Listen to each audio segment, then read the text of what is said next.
Hi, I'm Brian. Welcome to this edition of That Wilderness Survival Show. Over the series, I would like to share with you some survival skills that hopefully make your outdoor experience more enjoyable.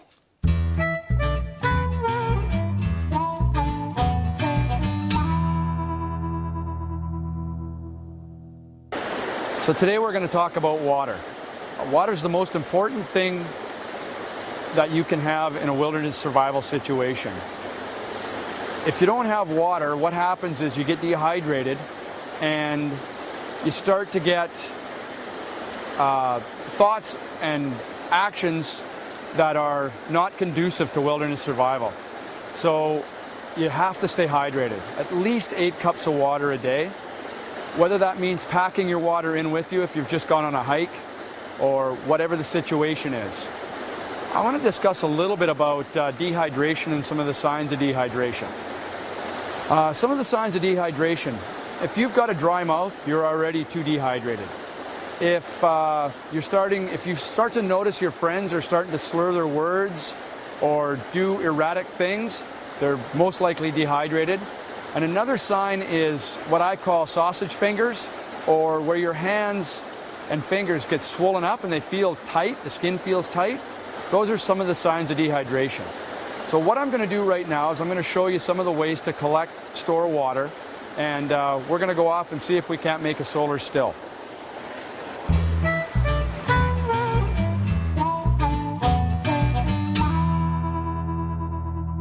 So we're going to start out on a day hike today, and I'm just going to introduce you to my pack, what I would carry on, something that I'm going to go from the morning till the afternoon, late afternoon sometime. We're in Sprockets Park here, going to head up to the top of Elphinstone Mountain. Just going to show you what I would carry in my pack for the day. Okay, so I'm going to start out with my survival kit that I carry in the top. We've got a small first aid kit, needle and thread, and some safety pins. Aluminum foil, a little bit of fire starter, matches, candle. Some plastic bags. Here we've got a black plastic bag. We've got the large orange plastic bag you can use as a really make-do shelter. And we've got a space blanket. Stone, keep your knife sharp. Oh, did you? Can I do it again? Stone to keep your knife sharp.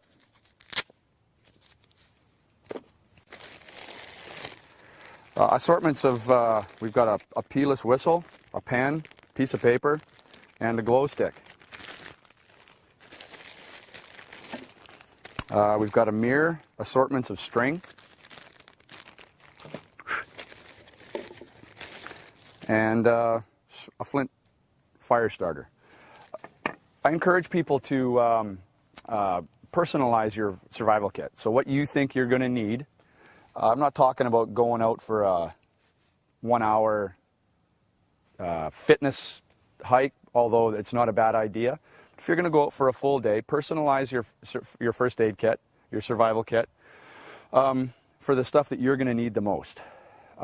When you are out in the bush and you run into difficulties, problems, get turned around, I've personally helped 2 people off of this very trail here. And search and rescue's also taken a few people off the mountain as well.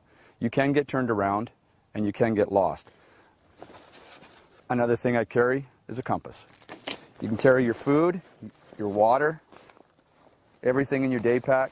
Make sure your pack fits comfortably. Happy hiking.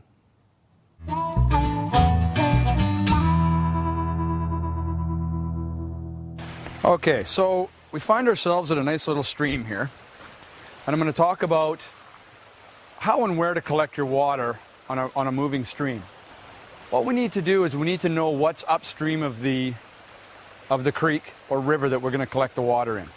Here in British Columbia, we have a really good advantage that we've got good, clean, crisp, clear water flowing out of the mountains that almost always is totally drinkable. The only thing I worry about with flowing water is what's upstream. If we've got any agriculture upstream of any kind, that could be polluting our water. So we just have to watch out for that. And I'm not saying all agriculture pollutes water, I'm just saying you got to watch out for it. So when you're collecting water from a stream, you want to collect the faster moving water. The water in this creek that we have before us here, this water here is going to be pretty much the same as this water. If the water was flowing out of a marsh and then coming into here, you would want to collect your water just above where the marsh flows into the river or the stream. There is a possibility of some parasites coming out of the marsh due to the standing water and it heating up. The warmer the water is, the more chances there are for parasites. So what I'm going to do here is I'm just going to discuss a water filter, and I'm going to show you a solar still a little bit later, and I'm going to discuss with you different ways to boil water in your campfire. So here we have a fairly common water filter. This water filter works on a double pump system. You've got a small, what this filter here does is this filter takes out all the big stuff, all the leaves and debris. A little float, your little float keeps this off the bottom so you're not sucking debris in, because these plug up really fast. Inside this filter we're going to have a ceramic type filter, which is extremely porous and lets pretty much only water through. This end here obviously clips onto your water bottle. This little spring clip here allows it to stay on your water bottle while you're pumping. So it's just a common, it weighs a little bit, so if you're doing a lot of backpacking, it might be a little bit too big. There are smaller models. I like to take this one pretty much everywhere I go. Another thing we do is boil water. As you can see, this has been on a few of my wilderness survival treks. You just fill it up, set it in the fire. When it starts to boil, pick it up with your newly made tongs or your Leatherman or whatever you've got to pick this out, and just set it off to the side to cool. I like to, after I've had a meal, I like to always keep boiled water. So after you've had a meal, boil some more water. Then you've got boiled water all the time. Before you go to bed, boil some water. As soon as you get up in the morning, drink that boiled water you boiled the night before, boil some more water. Water's super important when you're on a wilderness survival situation. What we're going to do now is we're going to go upstream a little bit and out into the sun, and we're going to show you the construction of a solar still. So just remember, most water in BC that's flowing fast is okay to drink.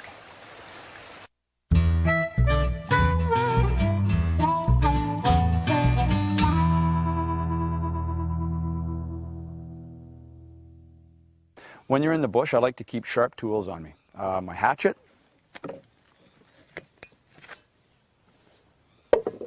my knife, my multi-tool, a pocket knife,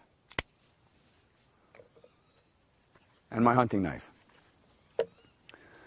I like to keep a stone in my pack at all times, just so if you're using your knives while you're in the bush, or your hatchet, you can keep a nice edge on them. I like to keep my stone in a case so it doesn't get chipped. The stone that I use is a whetstone, and it's got a fine side to it and a coarse side to it. So that if you do chip your blade, you can bring the edge to where the chip is gone, and then put a nice fine edge with the fine side. And yes, I do use my stone on my hatchet to keep my hatchet really, really sharp. A sharp tool is a safe tool. When you're in the bush, if you're really struggling to cut whatever it is you're cutting, you're more apt to slip. If it's nice and sharp, you know it's sharp, and it does the job very well. Thank you.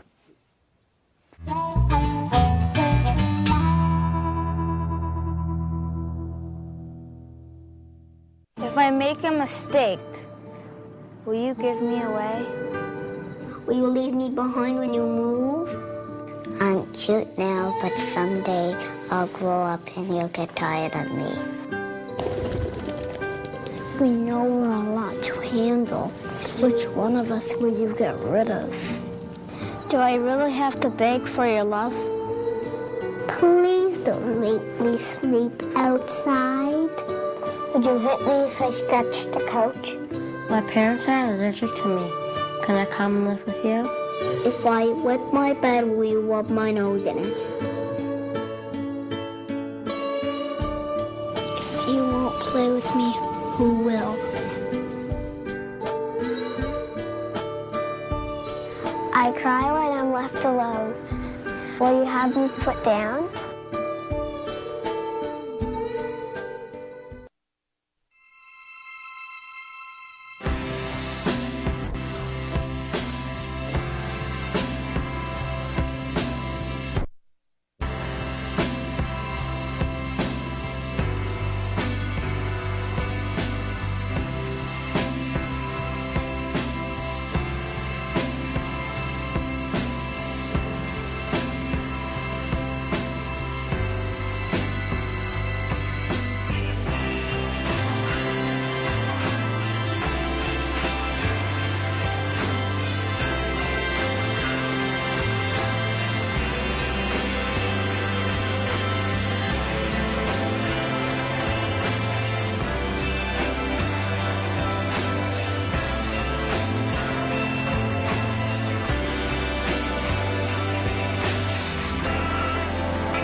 I always carry a compass when I go into the bush. I like to, nice simple compass that works well. Make sure you learn how to use your compass before you go. You look into it, you see it's nice and clear, no bubbles. Sometimes when you go out in the bush, you go up into high altitudes or you drop your compass, you end up with a big bubble in the compass. I don't trust a compass with a bubble in it. It sometimes gives you wrong readings. So I'm going to show you now briefly how to use a compass. Okay, on a compass you'll see, nice easy compass to read, you'll see your declinations on the outside of the compass, and that tells you how many degrees or where you want to go. Your compass always points north. That's all a compass does. So if you want to travel west, you put west on this direction. That's the arrow you're going to follow, and you turn your compass so that these two arrows inside your compass line up. Then you follow that arrow. That will take you west. So you use the outside of your compass to go where you want to go, and always point the inside of your compass north. Because that's all a compass does, is it just points north. On my compass, I've got this little mark right here, this little red mark. This is the difference on the Sunshine Coast between true north and magnetic north. It's about 20, 21 degrees on the Sunshine Coast. Make sure you find out, if you're in other parts of Canada, make sure you find out where true north and magnetic north coincide on your compass. Have a great day.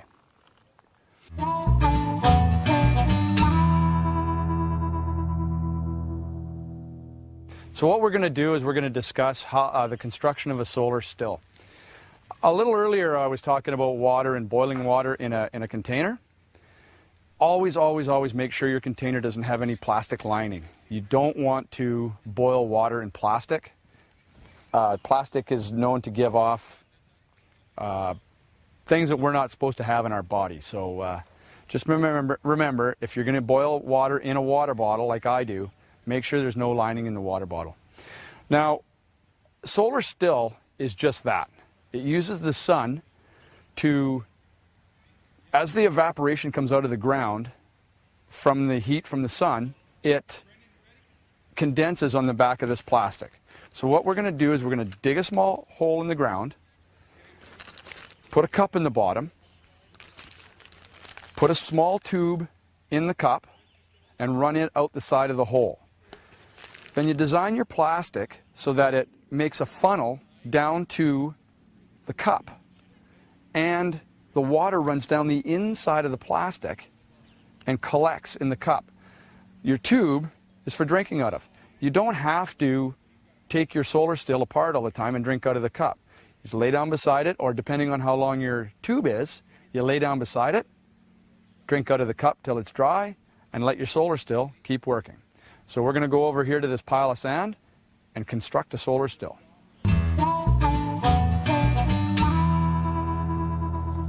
It's important to have broken in, comfortable footwear, especially when you go on a long hike.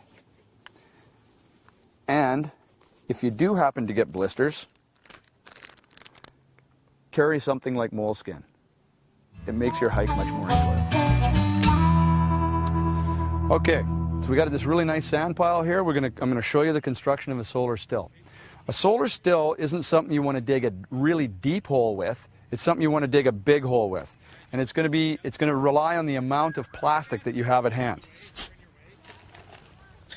So just set your stuff off to the side. Because we got a little bit of a pile here, I'm going to create a flat spot. As you can see, the sand here has got a little bit of moisture in it already.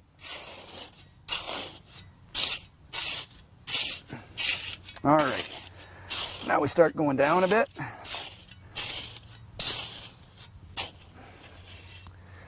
Give yourself an edge.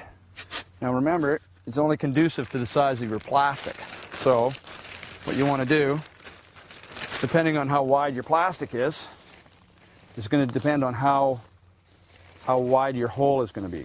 So I'm going to just shrink this hole up just a little bit right here.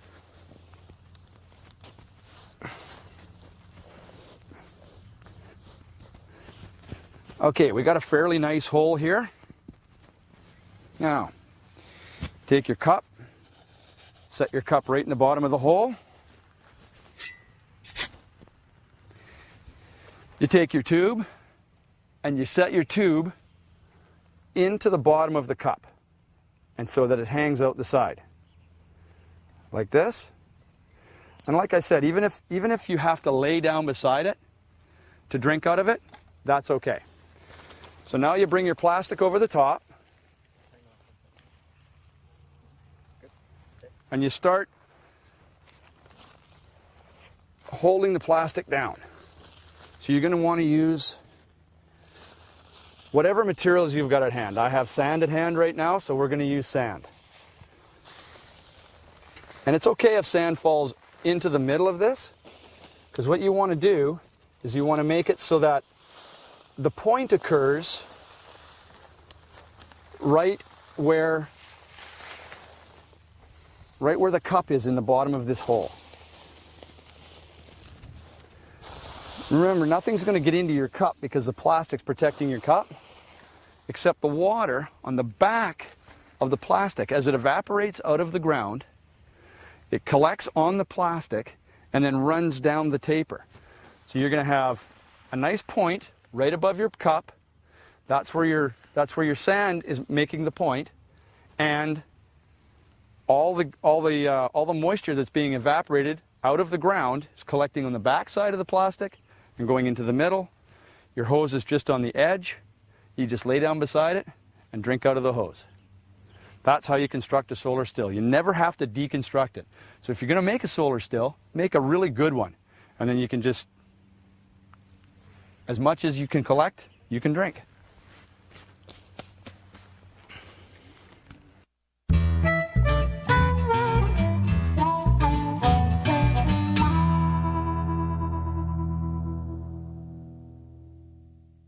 What I like to carry is a stainless steel water bottle. Not everybody likes stainless steel. I do.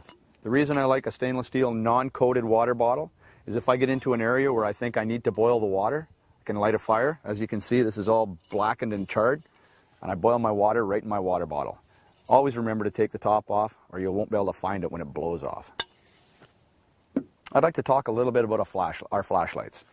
I like to carry a flashlight in my pack, and if you're going out for an afternoon hike, it's always good to carry a headlamp.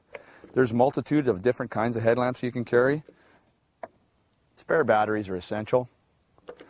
The flashlight I like to carry is my Pelican. As a firefighter, I know that I can put this on my pack and it'll point straight forward for me, and that what keeps my hands free. It's just my personal preference. Please use your personal preference when going into the bush. Flashlights are very important.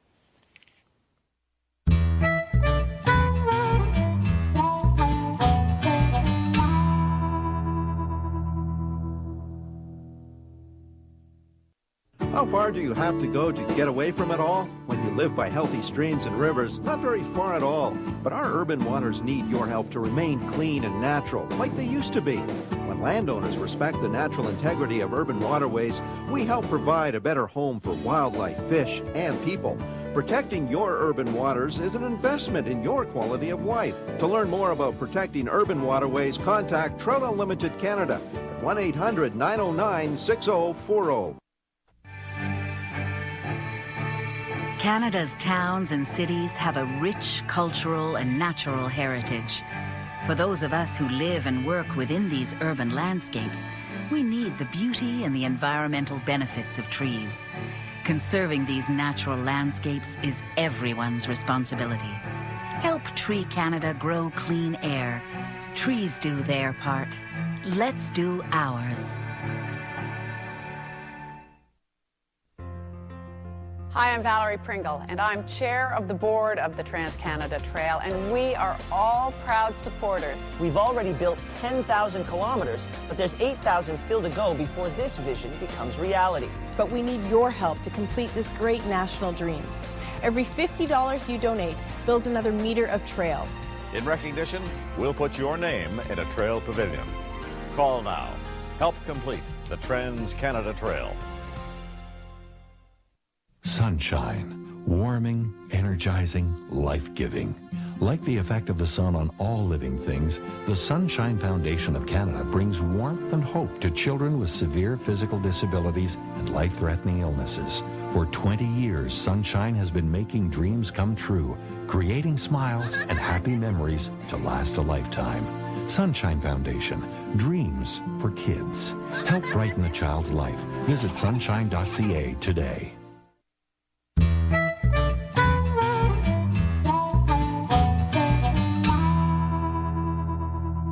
So I thought I would tell you guys a little bit about how to adjust your pack.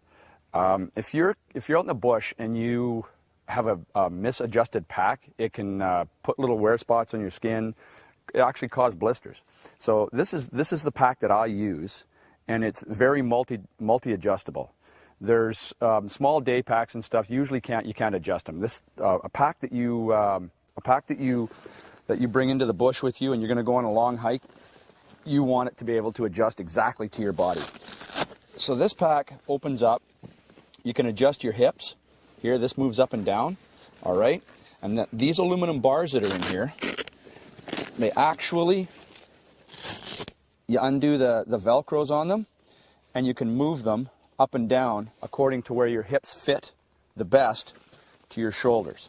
So the whole pack actually shifts. So when you start out, you put the pack on in the store and it sort of fits.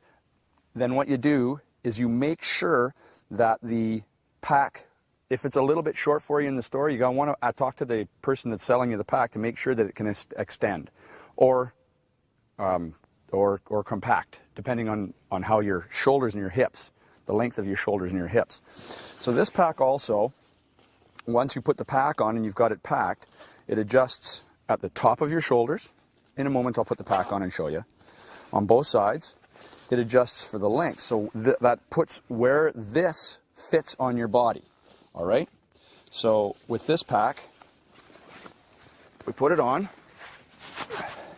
Now this pack is empty.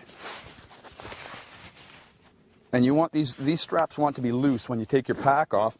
One of the first things you do is just pull these, loosen the pack a little bit so that you can get the pack on and off, because it should be fairly snug. So you adjust these straps right here to where you want the pack to sit on your back. You want to make sure that your chest strap feels comfortable for you. Male or female, you want it to be comfortable, depending on where you need it. All right? Your hips, you want it to fit right on the side, right on the top of the hip, right on the bony part of the hip, because that's where you're carrying all the weight. All your weight's carried right here on your pack. This is to stop your pack from moving side to side, forward or back. So a well-adjusted pack is something that is a definite must when you're out in the bush, and it will make your trip much more comfortable and more pleasant for the hike. Have a great day.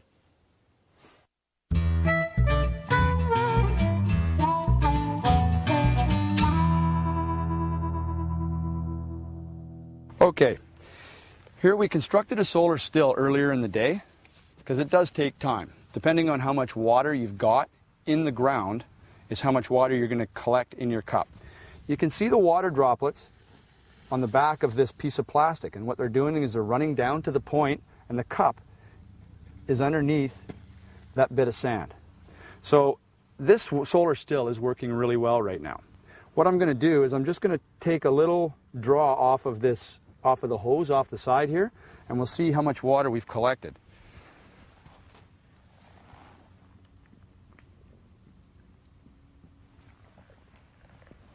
Wow, it's even a little bit cool.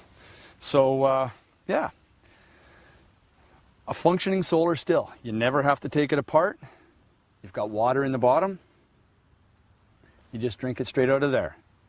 Perfectly good water to drink. You don't have to boil it or anything. Okay, we're just going to recap the show about water today. We showed you a nice flowing stream, and we showed you how to make a solar still. There's other ways to collect water in the wilderness as well. If you can't boil your water, you've got to collect it knowing fairly sure that it's not going to give you the runs. Montezuma's Revenge is the worst thing you can have on a survival situation. So one way of collecting water is to, if you find standing water, you can dig a hole a fair distance away from it and let the earth filter the water, and that works fairly well, although it is quite dirty to look at. It's usually fairly clean to drink. You can do what is called plant wiping, where you take a cotton cloth and you just wipe the leaves, wipe the dew off the leaves in the early morning and wring them out into a bucket. That's fairly labor intensive. One thing you've got to worry about is bacteria in the water. Most of the bacteria in the water is boiled. If you boil it, you're going to kill it for sure. Heat it usually above 160 degrees, gets rid of everything. So anyways, I hope you guys enjoyed this show, and why don't you have a really great day. The wilderness is here for everybody to enjoy. Please pack out everything you bring with you and leave no trace.